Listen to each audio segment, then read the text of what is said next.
I've got 45 minutes. This is going to be a broad and shallow discussion of all natural issues around natural capital accounting. I'm going to start off, because this is a wide audience, with an introduction to what natural capital accounting is. I'm going to do that as quickly as I can, because I had to do it many, many times over the last 20 years.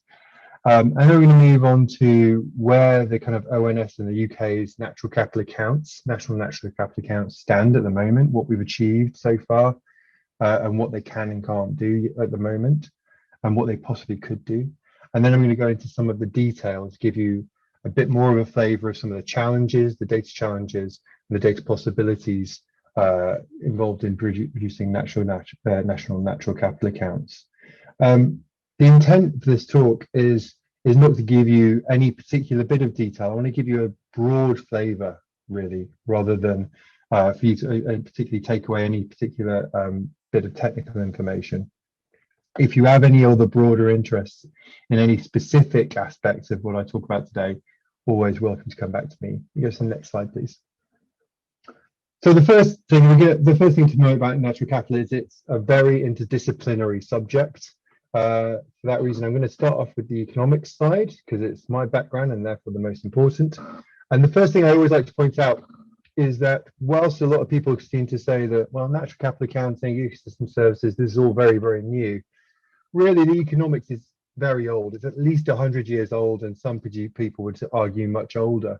The basic economic principles that underpin the concepts lie in market externality issues and the recognition that happened a long time ago that public goods provide a particular challenge to theories of free markets, whereby the free market might be very, very efficient at allocating scarce resources when they are traded, but when they are not traded, in the case of emissions from a factory that might pollute someone's garments as they're drying on the line, then it ceases to be efficiently allocated because the producer is no longer charged for the cost that they're placing on somebody else. And that's as simple as it gets.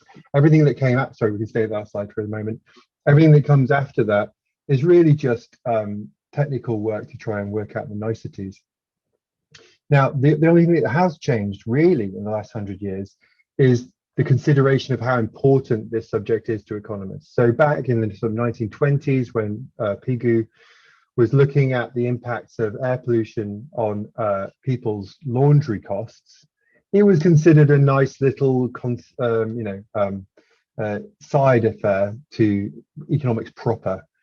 It wasn't until the 60s and the environmental movement kicked off properly that economics started to take this more seriously. A larger number of applied economists took it more seriously, and it wasn't really in the last 20 years that the broader profession started to take these issues more seriously, because society started taking these issues very seriously because of climate change, and that's the reason why it's considered new rather than that the theories are particularly new. So next slide, please. Sorry.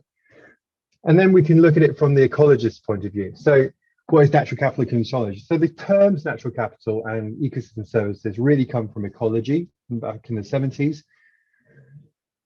Sorry. And all that means is I scribbled this picture because I've done this so many times. I got a bit bored. I thought I'd try and do it differently. So excuse me, it's using my drawing. Basically, at the bottom, you've got a guy looking through some binoculars, and that's because ecosystem services, which underpin natural capital, are fundamentally an anthropocentric lens through which to look at nature. If you want to study all of nature at once, it's an overwhelming set of issues and complex interacting models happening in the outside world. If we sit there and say, well, let's stop and say, what does nature do for me? That's a perfectly reasonable lens. There are many others to look through to look at nature, but that's what we start with. And then what it does is it tries to taxonomize and basically classify all of the different ways in which nature benefits humanity. And that's the first step it takes. So we look through these binoculars and we can see some bees flying off into distance. They'll provide some pollinating services. We can see a tree, and that tree will provide a wide range of services. It will be providing shade to the logger for a short period of time. It will be removing carbon dioxide from the atmosphere. It will also be removing wider air pollutants from the atmosphere. It will be making the countryside look much prettier, just as that flower is. And when he chops it down, it will also provide some timber. You've got a fisherman fishing in the water, and the uplands above it will be cleaning that water so that the fish down below are more abundant. And you've got the guy in the tractor making use of the water and the soil and the pollinators to provide food. And amongst others, there's a wide range of those benefits. And when we start doing that, we can chop nature up into something which we can at least study and turn into analyzable segments. So we classify it into these segments. And at the point at which we're looking at it as in terms of benefits to nature, to humans, that's the point at which we can think of it as kind of positive externalities and relate it to the economic side. So next slide, please. And so why natural capital? So originally it was considered ecosystem services, which is the flow of benefits. So that's basically the fish that are being caught in that net. And about 10 years ago now, the people who worked in this area tended to say, well, actually, it's not so much the service, it's not the fish in the net that we're so interested in. What we really care about, the fish left in the sea. So you're going to provide the fish in the next year and the next year and the next year. So the idea was to shift the framing of the analysis away from the yearly flow of goods towards our estimates of the long-term flow of goods represented in the asset itself. In this case, the fish stock itself. So if you're managing that sustainably, you'd expect those fish to carry on forever.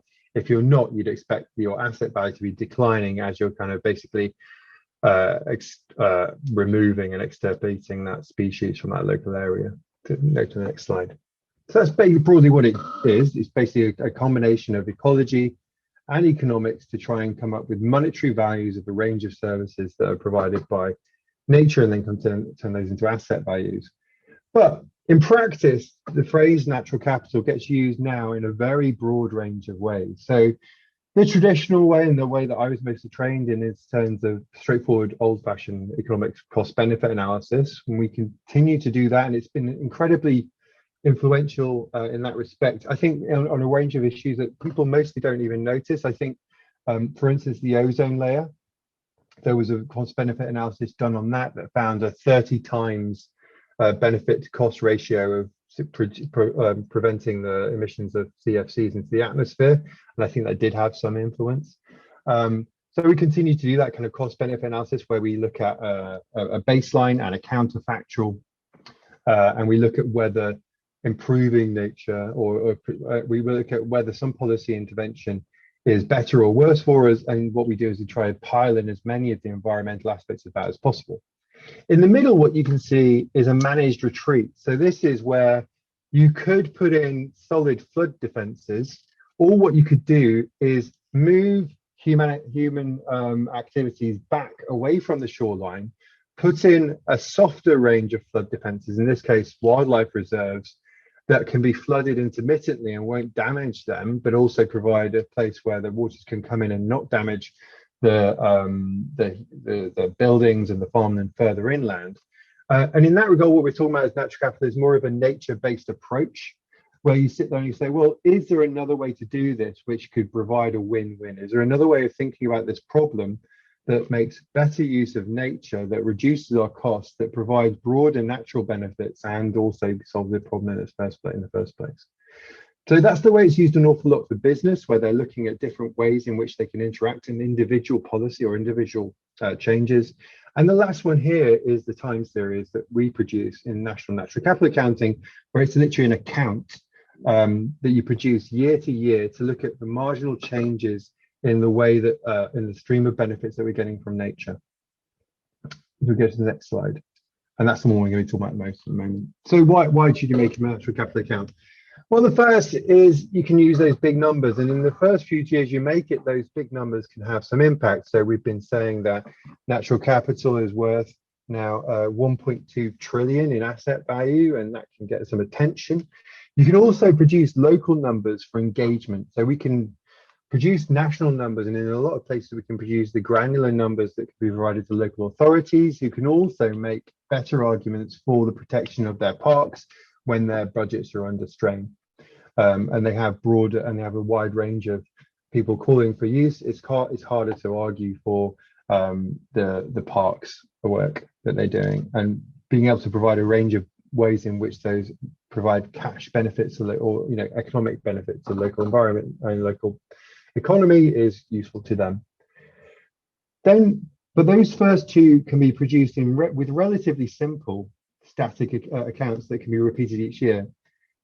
When we can start to produce really good time series, so we can see change over time, then we can monitor trajectories if we can trust the numbers year to year, if they're stable enough. And then we can get then at the far end of this thing, when they get really complicated, and I think this will make more sense as we go through the slides, you can use them for policy development. So at the moment, we can answer the question, how much is it roughly in terms of the asset value? But what a policymaker really wants to know is, what if I change this? How do I change things so that my natural capital values are going up over time? What policy interventions do I need to do? And what will be the impact of those? In order to do that, you need really a complex set of accounts that are able to provide projections. And those projections will do two things. One is enables you to answer the question, what if I do this? The other is that we get much better at estimating that thing that we suggested we were going to estimate, which is the asset value. We need to be able to project forward better to say, okay, are we sustainably using this set of assets? So for instance, with fish stocks, if we're not projecting forward and we're not looking at what happens in terms of our unsustainable stocks, then we're not really providing an asset value, because we're not estimating the way that we're actually driving that fish stock to zero or on economical levels. And the last one, and it gets missed out a lot because it isn't actually the reason why the natural capital accounts were initially produced by SEA, by the UN. And for a lot of people, it's not necessarily the main point. The other aspect is green GDP and inclusive wealth accounting. These numbers don't get you all the way to enabling you to produce estimates of green GDP or an inclusive wealth as within the Dasgupta account report, but they do get you a long of the way, and it provides a lot of the data framework that you need, and it provides a lot of the theoretical framework that you need. You just need to take a few more steps before you can actually start and get linking these accounts with the broader set of national accounts if you want to do that. The next slide, please. So we've been doing this for about 10 years now. So we started in 2011 at the ONS in collaboration with DEFRA. In 2012, the first experimental methods were produced by the UN for these kinds of accounts. By 2014, we were producing our first very simple accounts. In 2018, a white paper came out from DEFRA on the 25-year plans and the future white paper for nature. In 2019, we produced our first account for Scotland, and by 2020, we were starting to include our numbers within the Blue Book, the National Council Blue Book. Give us the next slide. So how are we getting on? I would say it's taken us around 10 years to capture most of that value. So we probably aren't going to see very large jumps in the headline figure of 1.2 trillion anymore. We probably captured most. There are a range of ecosystem services we aren't capturing. For instance, you could include mushroom picking by people at the weekend, but it's very hard to capture the data, and it's probably not vast amounts of money. So it probably wouldn't shift the dial. Not to say it's not important and really valuable to those local people, but it's not going to shift the dial on the monetary value at the national scale. And so we're doing a reasonably good job of that. We're getting somewhere with regards to granularity, though. That little picture of is sand granules to remind me to talk about granularity. So in some places, we're able to provide really local data, and you'll see some of that later. And that enables us to engage with local people and also to provide data for local authorities, I've already mentioned. And where we really need to work on, and where I've already touched on a little bit, are the mechanisms that are driving this. So we started off very quickly taking top-down figures that enable us to provide national values, but we're not able to say why they're changing over time. And until we can do that and piece apart the reasons that are being driven, say, by climate change or by pollinator losses or by broader aspects which are beyond natural capital, which are prices, something as simple as prices, then we aren't able to answer why, and we're less good at projecting to the future. So we need to get that mechanism, some of those mechanisms put back in, reverse engineered into our accounts.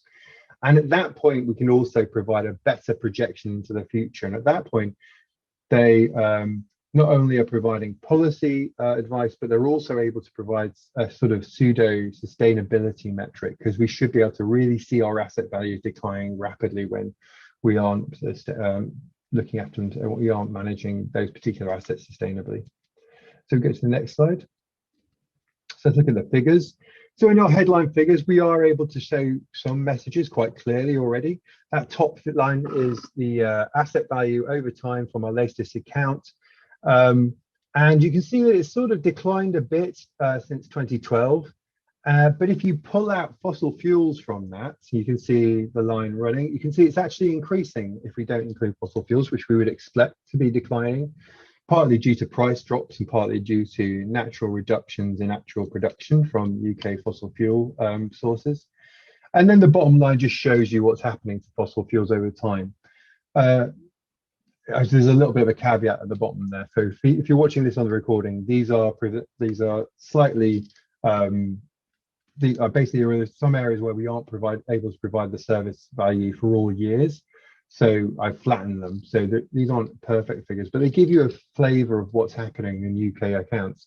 So you can see that there must be somewhere where that increase is happening as well in terms of the overall asset value, which is almost balancing out the losses from fossil fuels. We go to the next slide. And you can see fossil fuels falling down through the year. So that was the VET measure. So fossil fuels used to be our second highest service. We go to the next slide. And it declined in 2016, and it continues to decline in 2017, and it stayed at around 6, but it's really, you can see air pollution removal catching up with it now quite rapidly, and it's probably going to fall further. But money isn't everything. Some of our values aren't all that high in general terms, but they've been increasing very significantly internally within themselves. And you can see that renewables production is increased by over 500%, whilst fossil fuels has declined by 74% over the last sort of 10 years. So renewables by value isn't quite as high as fossil fuels, but you can see that there's massive change within that industry that for the better. You can also see that timber's gone up, and we know that the reason, and we're quite good at timber. We have very good data on data timber. We know that that's because an awful lot of timber has come to felling age. Prices have stayed quite good, because prices stayed quite good. Some of the timber that went slightly beyond felling age was chopped down because there was enough money around for the capital infrastructure to be put in place to take some of those bigger trees, which were almost too big for some of the kit that used to be there. Minerals tend to be driven by house prices. So you can see that within those, an awful lot is going on under the bonnet, and we can see some of the detail, but I think we can still see more. So for the next slide. And let's look at, so before we go into some of the detail, let's do some peer review. And these are two, I think, perfectly reasonable comments which we get on the accounts quite regularly, and they cover two issues. So the first, and I've covered their names because I think these are reasonable people. I don't want to kind of, and they don't have a right to reply in this instance unless they're on the call, in which case they're more than welcome to come back at the end. So UK capital worth 1 trillion sounds like a lot. London's resident council is worth 1.77 trillion. So it's essentially saying it's not very high, is it? And the other is saying UK natural capital is valued at 1 trillion, which is obviously ridiculous and rather out of nature. So it's saying, well, you can't just sell all this for 1 trillion. That's crazy. And I absolutely agree. So if we kind of take those points one by one, let's go to the next slide. The first is slightly touching on what I was saying a moment ago about some of the values not being all that high. We don't necessarily want our natural capital values to be all that high. I did this a few years ago, so these figures are slightly out of date. But essentially, in all nations, the value of agriculture, forestry, and fishing as a proportion of overall GDP has been declining rapidly. What you really want in order to manage natural capital sustainably is for it to be sort of quite cheap, but stable in value. And if it stays cheap, that means there's plenty of it, potentially, hopefully, if it's being managed sustainably. And you want most of the value not to be gained from the point at which it comes out of the ground, but by all the extra value added that you provide up the chain, which enables you to spread the value of that basic commodity throughout the economy. If you're relying really heavily just on your natural capital in its sales, and it's a huge value, that's necessarily a good thing. You really need to be moving away from that, managing it as sustainably as you can, potentially, and looking after it. The other reason why the values are so low is that we try to take it as wholesale as possible. So for timber, we look at what we call the standing overbark value. So essentially, it's the value before the forester has even come in to cut it down. You basically get paid that much as the owner of that forest by a logging company to allow them to come in and take the log away. So at every stage above that, the value of those logs go up. They probably support a much, much higher proportion of value within the overall economy. But at the point at which we're valuing it, the point at which we're saying, look, this is the value of nature, nature's input to it, it's as wholesale as it possibly can. And that's one of the reasons why the values are low. And the other point, if we go to the next slide, is if, for instance, UK farm, this is actually a picture of a washed out farm. It doesn't come up as well here, but essentially, if, for instance, the UK's agricultural biomass value shot through the roof without our actual production going up, that's probably a sign that something's going wrong somewhere else, that there's been significant losses, for instance, in wheat yields across the globe because of climate change. And so the information that gives us is important. That's a good reason to include monetary value, but it doesn't necessarily mean that it's a good thing. It might well be a bad thing globally, but it just gives us an information that we need to look after that asset. So let's go to the next one. We're going to start drilling into these in some detail. I think the points I'm trying to get across are, I think we can do that essentially, whilst these are useful and interesting figures, the one problem with them is they're not particularly straightforward. You need to think an awful lot about what they actually mean before you start applying them to policy. So I mentioned ecosystem services, and I mentioned that was a way of breaking up the natural world into all the ways in which it supports human beings. And I mentioned that it's basically a sort of classification system. And the two tiers of that classification system, the first of which breaks it into provisioning, cultural, and regulating services. So provisioning is stuff that you basically get physically from nature, for instance, fish. Regulating is the regulation of the atmosphere, so removal of carbon, removal of air pollution, the cleaning up of water, so improvements of water quality created by water moving through aquifers and being filtered. And then cultural is our personal engagement with nature, and that could be as ephemeral as a sort of spiritual link to the land, or as concrete as going for a walk in the hills. And it should be no surprise for anyone that going for a walk in the hills is easier for us to measure than those sort of spiritual aspects of those benefits. So let's move on. So let's start with provisioning, which is the simplest. Now, I mentioned that we started off with really top-down accounts, and the reason for that is provisioning services show up in national accounts already. So we can see the value of our fishing industry in national accounts. We can see the value of our timber industry. We can see the value of oil and gas or farming. The problem with that is that we can't see under the bonnet. So we started off with those values and they kind of got us moving quite quickly. But unless we can start going back to the table and drawing board and go, okay, well, let's start from the bottom up now and try and see if we can meet the top end figure. We won't be able to say why things are changing because the national accounts are a bit more black box in that regard. It's harder to pull things apart. At least in terms of nature, it's probably not true for the broader economy, but for the natural drivers of change. So if we go to the next slide, we can talk about that in a bit more detail. The first one is, well, I'm going to start off with a positive story of where we've started to fix that. So fisheries was an issue where if we use the national accounts for the fishing industry, we will see fish landed in our harbours and go through the fish industry, which weren't landed within the UK's territorial waters.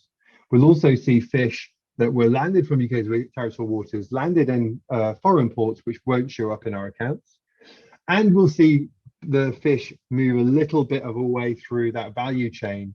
So we'll see a bit too much of the value of those fish with some of the added value provided by boxing or descaling or gutting or anything like that. So what we've done with fish is we've gone right back to the drawing board and we said, okay, well, this first figure on the left, that's the those are the ISIC, no, so not ISIC, I'm getting my acronyms mixed up. Those are basically the rectangles which are used for monitoring fish stock. So wherever you catch your fish as a fisherman, you have to log it down in your logbook and you have to report it through a European system and now following Brexit through a British system.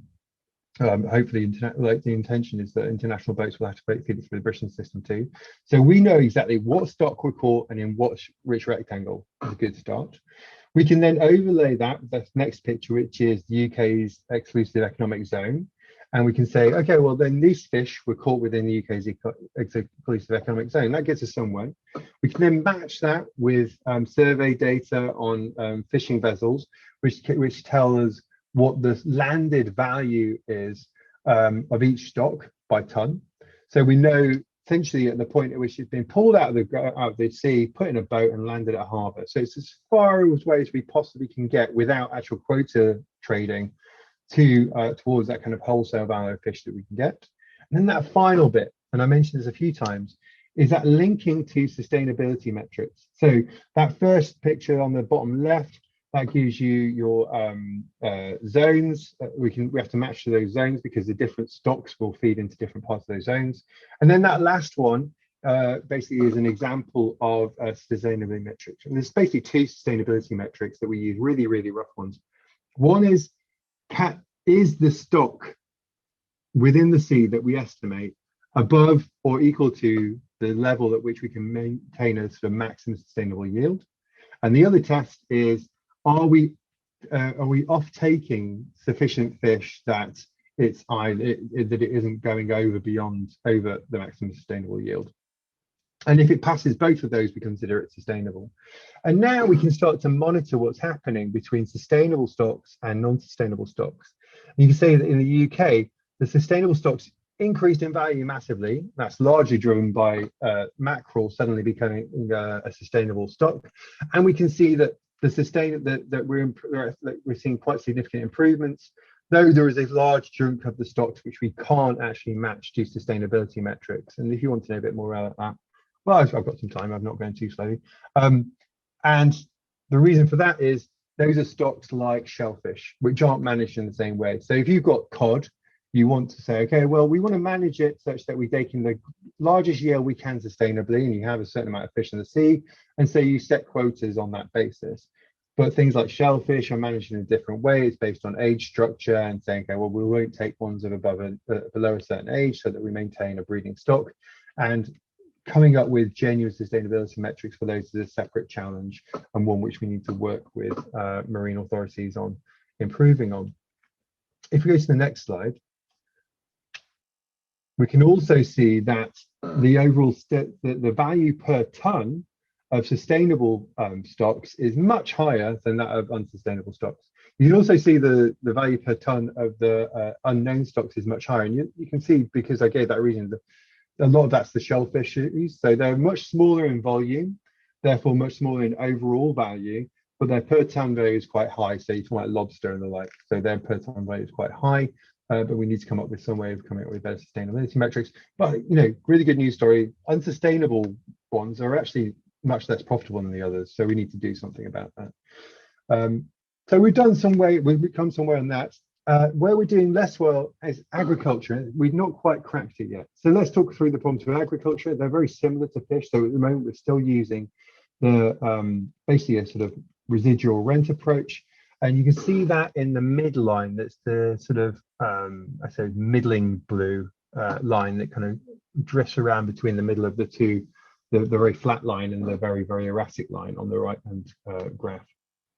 And what that shows is essentially the sort of residual profits of the sector once we've removed capital investments. And that's not a great measure for the reasons we've talked about before. It will capture within national accounts aspects of the farm business which aren't really strictly driven by farm biomass. An interesting aspect of farming is that we don't include livestock. We consider that to be human managed capital. And so we tried three different ways. We looked at whole farm income, where we were taking basically stock by stock. So for instance, if you're a wheat farmer, we can work out what your the average yield profit per ton is, or per hectare. And we basically did that from bottom up and then applied that to the total areas of each different type of enterprise across the UK. And you see this very erratic line, which is, it's useful. It tells us gives a lot of information, but an awful lot of that is driven by non-natural capital driven issues. And then you've got that very flat line, which is farm rent. That's considered by the sort of many of the people who work on the CEA to be a very good value, because it's as close as you can get to the value of the land, which is the thing that you're trying to drive. But it's not really moving very much over time, and rent values are set long time in advance. They don't really react very well to some of the things we're interested in. So what I've got there on the left are some of the things which are really going to drive agricultural value from a natural capital perspective. And so what we need to do is come up with ways of estimating the levels of pollination that are done each year, the value of the soil and the degradation of the soil and the impacts of that, and also the provision of water and the impacts of climate change. So I think the only way we're going to be able to crack this is to take a total factor productivity model of farming, which already exists, and then start plugging in some of these other factors. So we're working at the moment on estimating not just pollination as an overall value, but how pollination might change year to year and how it might be driven by weather, by pesticide use, by habitat change over time. And that is an order of magnitude. Like pesticides, obviously, if you're used to hearing about natural capital, you hear about pollination all the time. The reason is that it's very easy to say, we have this proportion of crops which rely on pollinators. If you get rid of the pollinators, we lose this value in terms of those crops. It's much harder to say, well, it's been a very wet year. Pollinators were depressed by 5% this year, therefore the total pollination value and the impact on those farms is X. That's much harder. But we have found some models which we think we can start to build on that now. Once we've got those figures, we can feed them into that total factor productivity model. We can come with really interesting relationships between natural drivers of agricultural value and non-natural drivers of agricultural value in terms of capital infrastructure, research, oil prices and all the rest of it. And we should be able to map those much, much better and answer real questions about how do we maintain the natural capital value. So go to the next slide. So timber, I'm going to cover really quickly because it's a good one for us. I mentioned that the value is very good. Also, because timber is very predictable, we can look out 50, 60, 70 years into the future and have a pretty good idea about what our production rates are going to be. We know the age structure of all of our timber in the UK. We know where it is. We know when it's likely to come to harvesting point. And so we can predict year to year what it's going to be. So we have very good asset values. We have very good projections. I suppose the only things might be to include things like impacts of climate change on the quality of that wood, because it might start growing a bit quicker than you'd like it to, therefore have lower density and reducing quality. Those sort of things might be interesting in the future. Go to the next slide. And then we have water supply, which is a significant headache and provides significant conceptual problems for natural capital, I think. You might want to ask questions at the end. And the reason I think that is one is it's a managed market. So we don't see a value for water. If anything, water companies earn more money if they sell less water. So there's no direct relationship within the market between the amount of water landing on the UK and the cost of that to the user at the endpoint. Also, because it's a managed system, it means that when we just look at the kind of residual rent, or essentially the profit of the industry, all we're really looking at is what's been regulated for. So we've allowed 2% profit, so we'll see 2% profits overall average over time. It doesn't tell us how changing water total volumes, but also when that water lands on the UK, is impacting on the cost of the capital required to use that that water to get it to people, and how that's hurting people long term. We're literally missing that because that capital just gets swallowed and netted out. So we need to think about a way of thinking about the capital investment as a cost to people and how that is related to the changes in waterfall in the UK. The next slide. So we're going to move on to the regulating services, and these, in some ways, they're good in that we pretty much have to rely on modelling. So let's move to the next slide. So air filtration, we have fairly good models of where the air pollution is in the UK. We can then overlay onto that vegetation mapping, and we can estimate the total amount of vegetation that's been the air pollution that would be removed by that vegetation, and we can relate that to baseline health costs in the area and how a small change in air pollution would affect health costs.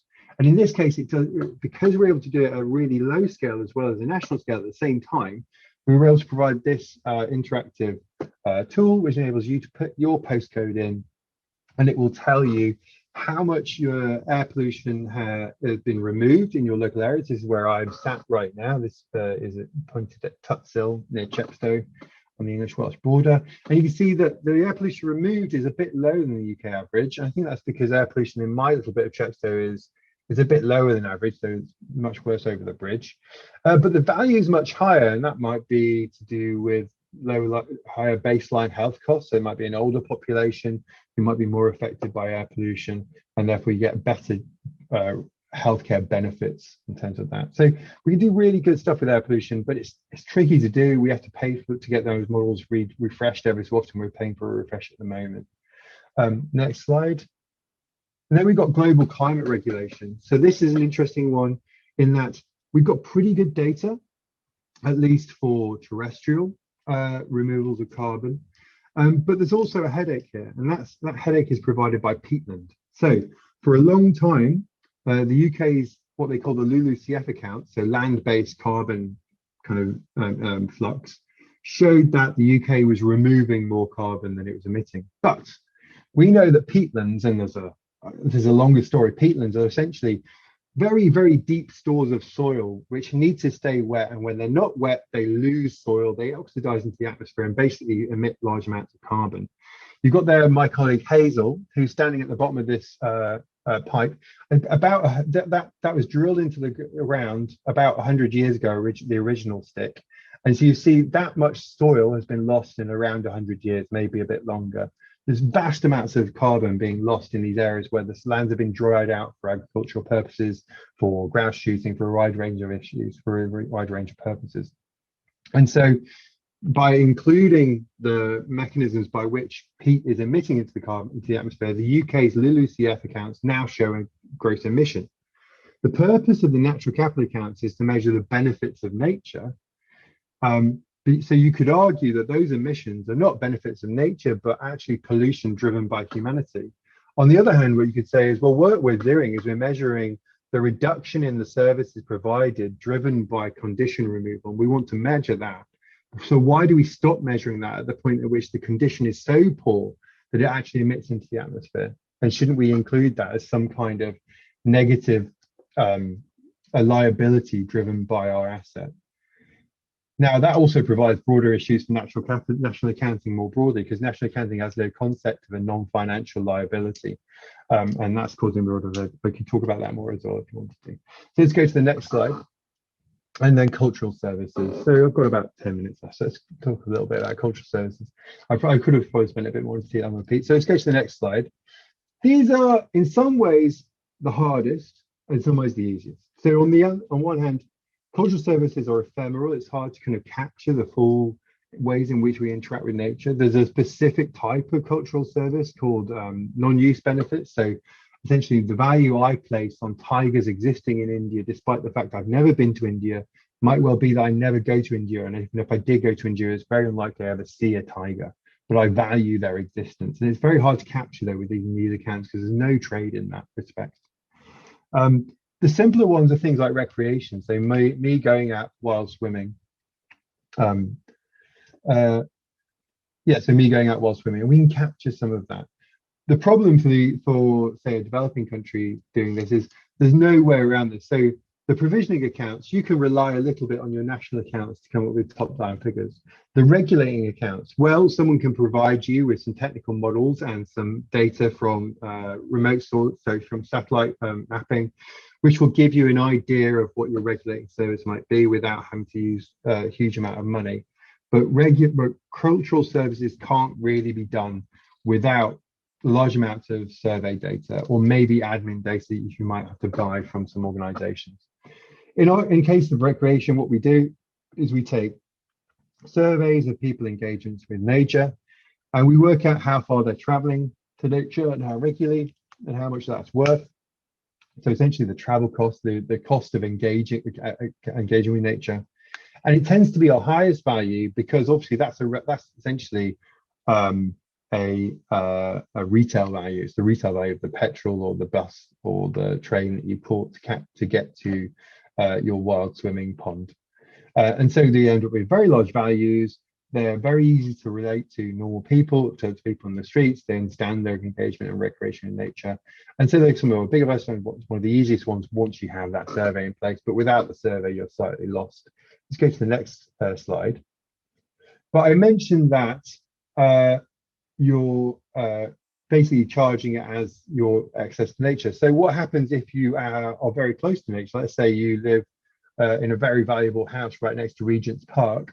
Well, in that case, most of the value of being near to that park is probably embedded into your house price. So the other thing we do is we take house prices and we do a statistical analysis of that, include most of the normal things that would drive house prices, like access to good schools, number of bedrooms, that kind of thing. And then we also include access to green spaces. And you can see here that the nearest green space to a particular site is 233 meters from your home, and it estimates to add 6,940 or £6,940 to the value of that house. There's two ways in which that is improving your house value though.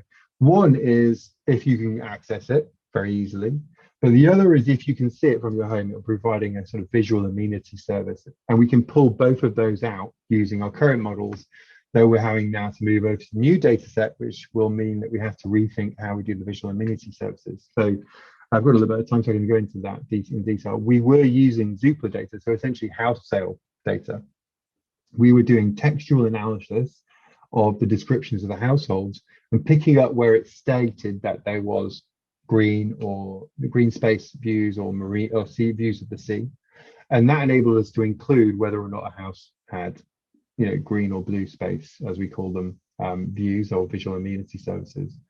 We couldn't get Zoopla data past 2016, so we had to move over to valuation office data, which includes a lot of details of the house, includes genuine actual sale prices, which is really good, but we need to think of we need to start looking at maps of the whole country, putting in topography, putting in where all the green space is and guessing based on the topography and where the green space are, whether or not that household is likely to have a visual amenity services before we can put that back in.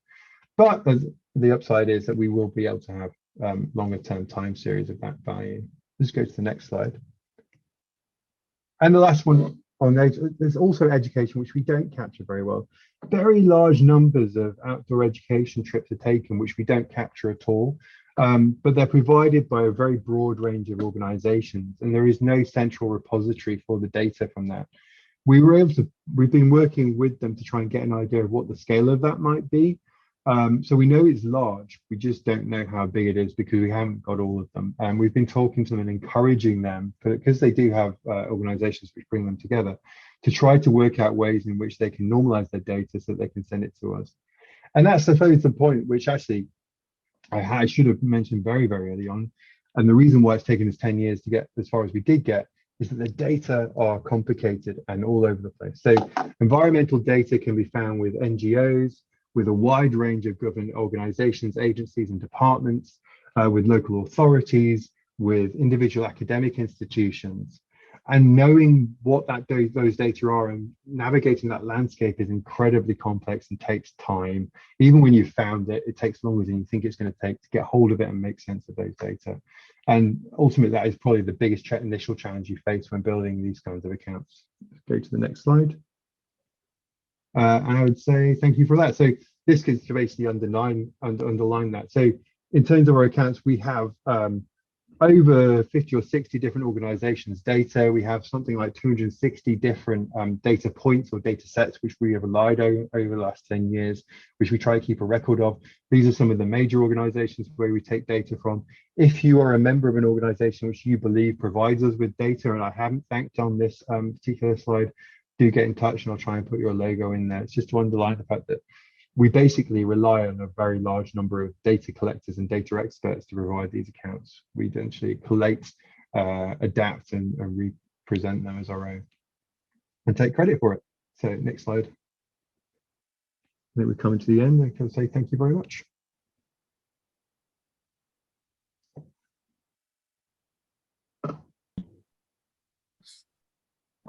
Thank you very much for that, Adam. I think that was really fascinating. This topic gathers momentum, a lot of interest. I think I like the way you covered the historical dimension. Obviously, the 1990s. Now we've got the SEER, they've got ecosystems, the central framework, etc.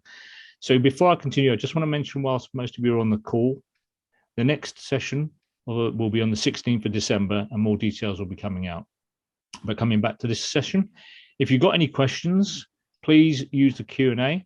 I can see one coming through already. I just wanted to just pick up a couple of bits with Adam, because this is becoming a really, really important debate for sure. And the UK has come a long way in the past decade to get to where we are. And I think Adam's provided some really interesting insights. Time series, which is a really important dimension to see changes in trend and direction of travel.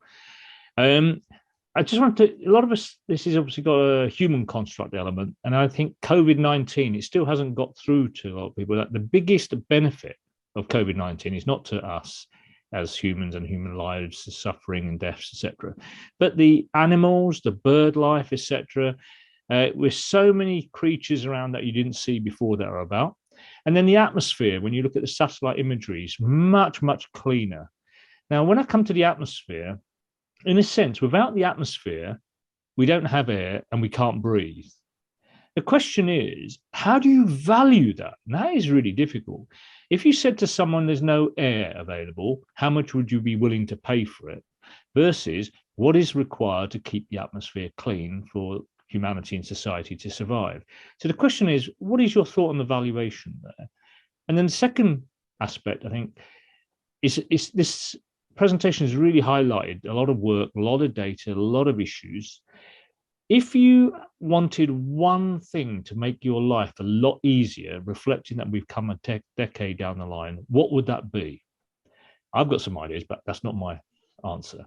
The second thing is there are many countries who are not in this position. Some countries may be beyond, but countries considering where to start, what to do, definitions, etc.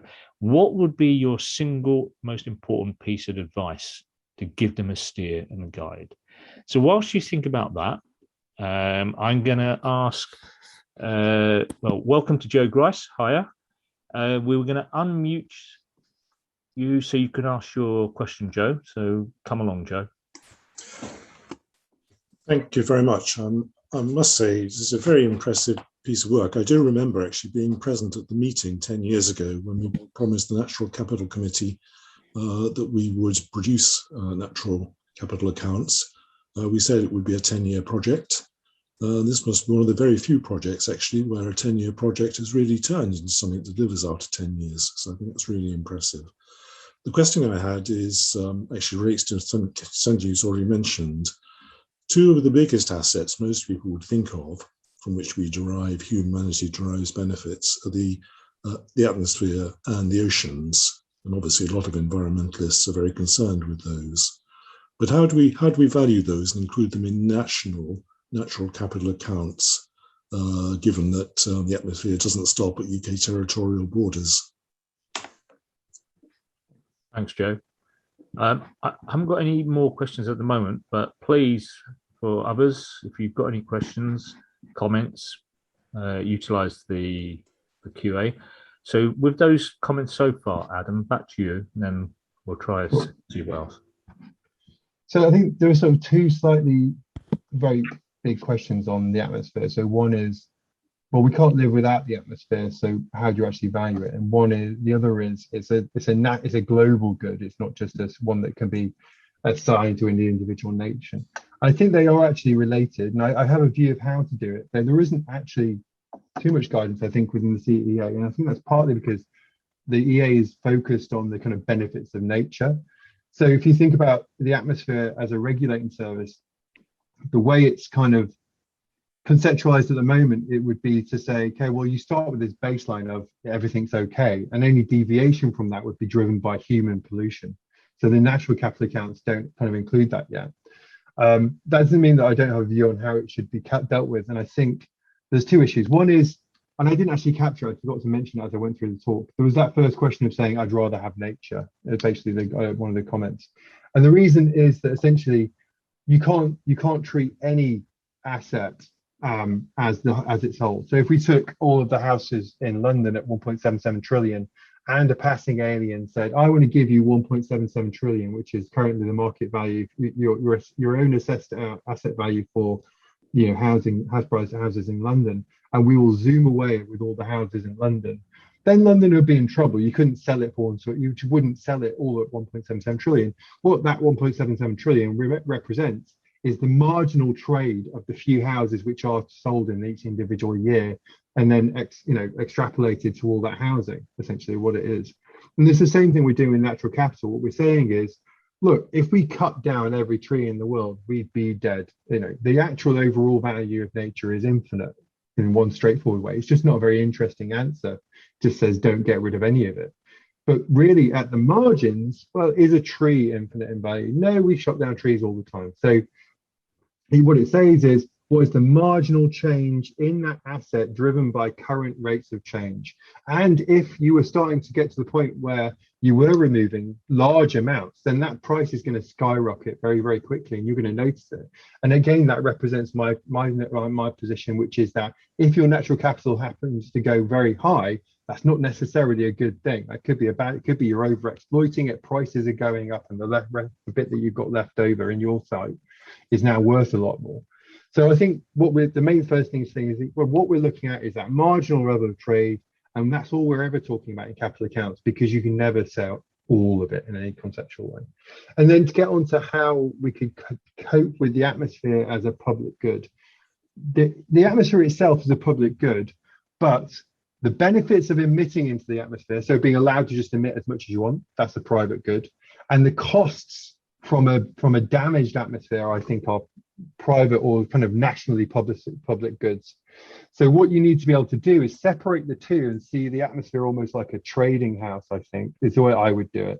I would sit there and say, okay, well, the US has emitted this amount of carbon into the atmosphere, and we know that Tuvalu in this year has received this much cost in terms of a hurricane, which we can apply 20% of that hurricane's probability, or the scale or the value of the impact of that hurricane was driven by climate change, and that had £1 billion worth of impact on Tuvalu. So let's say 20% of that 1 billion, that's the cost to Tuvalu in that year. If you take all of those costs, if you were able to start, that's why I think we should start monitoring the cost of climate change now. So you look at, say, extreme weather events, changes in patterns of weather. So the fact that there's no, if you're getting really wet harvest seasons, so that's costing you a load of money. If you're getting poor water provision in other parts of the year. So all the different ways in which climate change is affecting individual countries, monitor that over time, project it into the future. At that point, you can say, okay, well, the overall cost to the globe was Y trillion pounds in this particular year. Or it's going to be this much in terms of asset values projected into the future. And then you relate that back to individual tons emitted by each individual country. So we can either do that and say, okay, well, let's go back to the beginning of the Industrial Revolution, and we'll say every single ton is worth the same, or we'll change the average value each year as the overall carbon value increases. Or we go back and we say, no, each year, each carbon unit emitted, each ton of carbon emitted is worth more because it costs more, because it's basically moving up the cost chain in terms of the overall impact on broader climate, the overall climate, and therefore by virtue into those cost centers. And we take that overall cost, basically chop it up by the number of tons emitted and the impact on the climate, and reflect that back onto those nations that emitted them, as that's basically the benefit that they received by allowing to miss it. Or it's basically almost like essentially an exported cost that's gone through the atmosphere and then down to individual countries. I hope that makes sense. I was trying to kind of capture something I think is vaguely complex, but not fairly straightforward really quickly. You can come back on it if you like. I think I'll move through those questions quickly. The one who is one thing easier. I'm very pragmatic in the way that I tend to think about these accounts. I tend to think about them individual problem by problem. So I look at my agricultural accounts and go, I could really do with having the lead on total factor productivity and DEFRA come and sit in my office for a while and basically adjust his models to include all the stuff I wanted to include. Or I look at urban cooling, which is a really important one for climate change, and say, okay, well, I'd like those guys who did satellite work, use some satellite data on ground source temperature to do some work to relate that to air source temperature and relate that back to green space, so we can come up with better models of that. I really focus in on all those little bits of data problems. And so in some ways what I see is it is a massive jigsaw, and I'm constantly trying to improve some of the parts of that jigsaw and fill in some of the holes to make a better overall. So in that regard, there's no kind of one thing that lifts the overall picture. I suppose one thing that would be good is really good free habitat accounts that are available yearly, measured yearly, and ones that are driven by landowners as much as by expensive ecological surveys. So if landowners were reporting into a national database the condition and depth of their soils, that kind of thing, it would make a big deal, I suppose, big difference, I suppose. And then the last one, where would you start if you were starting now? I think there's two competing answers to that. One is in terms of technical aspects. So you can go to provisioning because you can use national accounts, but sometimes the national accounts aren't all that good. Or you can go to regulating because you can do really interesting things with it, and often like a development agency like World Bank might provide you with the models that you might need, and you've already got this the sort of satellite data that you need, so it's a good way to get going quickly and move a long way quickly. But really, I think the first place to start is, why do you want the accounts? So when I've been talking to organizations, there's a wide range of reasons why an individual body group might want these national natural capital accounts. And sometimes is the real reason they wanted to do something more akin to cost benefit analysis. Sometimes they have very specific programs of work around debt for nature swaps that they want to reflect. And sometimes you know, that might lead you to rethink it slightly, because these don't reflect biodiversity very well. Or it could be a very strong focus on climate change. And I think one of the things that's come out of talking to nations which are interested in developing these accounts is how useful the Natural Capital Committee was to this process overall, because it gave clarity of thought, not just on the accounting structures, but on the application of natural capital as an approach overall to the nation, and why it might want to use it and where it might want to use it. And I think they were really good advocates for the approach, and provided a high level and throughout government more interest in using these kinds of approaches. I think that's probably I probably wouldn't start with the data. I'd start with, why are you doing it, and do you have the infrastructure to support people wanting to engage with this kind of approach? Because once you've got that, then we can work on the data. Okay, thanks a lot for that, Adam. That's really useful. We haven't got much more time, but we have got time to pick up some further questions. Elizabeth, hiya. We're going to unmute you if you want to ask your question.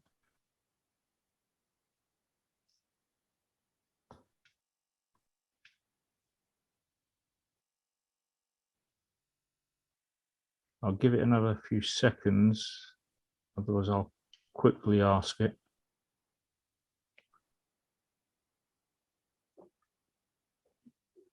Okay. Doesn't sound like Elizabeth's coming through. So Elizabeth asked, it's a very interesting and thought-provoking presentation. Have you considered including the urban cooling dimension of green space? We do. Before I let you on free on that, Adam, I'm just going to ask Tom Healy to come in and make his point as well. Tom, let's see if we can try to unmute you successfully. And then whilst that's happening, Adam, if you can take those two together, that'd be great. Sure. I'm waiting for Tom.